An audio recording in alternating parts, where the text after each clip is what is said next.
Қайырлы күн баршаңызға. Келесі нәрестеге көрімдік беру туралы оқитын боламыз. Мәуліт жырында пайғамбар дүниеге келгенде 7 қат көк пен 7 қат жер, 18 мың ғалам оны көруге келеді. Бір-бірінен пайғамбар дүниеге келді деп сүйінші сұрайды. Бүкіл періштелер зияраттап оның үйіне келеді. Олар дүр гауһарлар мен әртүрлі сыйлықтар тарту етеді. Жаңа туған балаға рахымның нұры келді. Үмбеті көп болсын, үмбеті Тәңірінің досынан болсын, дені сау болсын деп дұға тілектер айтады. Мәуліт жырында жиі айтылған бұл сюжет қазақ арасына тарап, пайғамбардың сүндетіне айналды. Жаңа туған нәрестеге көрімдік беру, құтты болсын айтып сүйінші сұрау, тілек айту рәсімдері қазақ дәстүрінің бір бөлшегін құрапты. Бала емізудегі тыйым. Әйел бала емізгенде жалаңбас отырмайды. Қазақ ырымында шайтан әйелдің шаштағы кірін бөпе еметін сүтке араластырып жібереді екен. Осыдан баланың жаны кірленіп, бойына жамандық ұялайды. Есейгенде мәңгүрт, безбен, тілазар болады деп сенеді. Сондықтан көзі ашық кісілер келіннің шашын жауып отыруына аса қатты мән берген екен. Құндақтау рәсімі. Діни аңыздарда Мұхаммед пайғамбар дүниеге келер сәтте аспанда бір жарық нұр пайда болып, ол айнала төңірекке шуағын мейірлене төгіп тұрыпты деп баяндалады. Сол күні жер мен аспан тербеле қозғалған. Саба көлі тартылып, қос өзені арнасынан асып, жағалауды шайып кетіпті деседі. Парсы елінің патшасы отыратын сарай сілкініп, көптеген мұнарасының күл талқаны шығыпты. Сәуегейлер түс көріп, түсінде жаман іс көріп, арабтың жылқысы парсының түйесін жеңіпті. Таң ата сәуегейлер патшаға Арабия жақтан алапат қауіп тууы мүмкін деп ескертіпті. Түнде жұлдыздардың оты бір сәтте өшіп, барлық тас бұттар құлаған екен. Жын перілер адамды азғырудан жаңылып, оларды періштелер тым-тырақай қуыпты. Ібліс сол түні шарасыз халге түсіпті. Әмина ананың көңіл көзі күншығыс, күнбатыстың бәрін көріпті. Перзентіне қараса, ол сәждеге бас қойып, үмбетімнің күнәсін кешіре көр деп дұға етіп жатады. Әмина түсінбей қалыпты.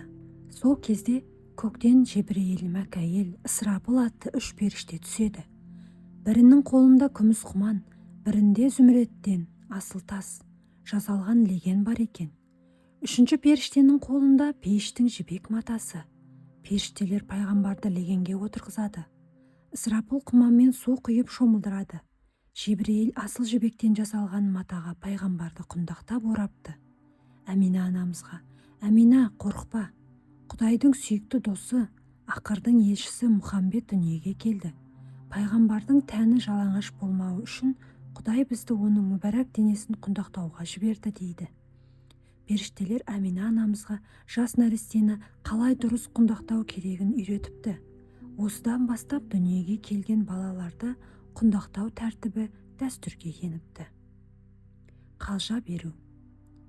Шиш пайғамбар дүниеге келгенде Адам ата мен Хауа ана қатты қуанады. Көктегі періштелер шаттанып, Адам атаға құтты болсын айтады. Жер мен көк 18 мың ғалам қуанып, Аллаға мақтау айтыпты. Себебі ақырдың абзал пайғамбары Мұхаммедтің нұры Шиш пайғамбардың беліне көшкен еді. Жебірейіл періште Адамға келіп: «Уа Адам, саған ұлық Алладан уахи ала келдім. Қазір жұбайың әлсіз, оған күш қуат керек.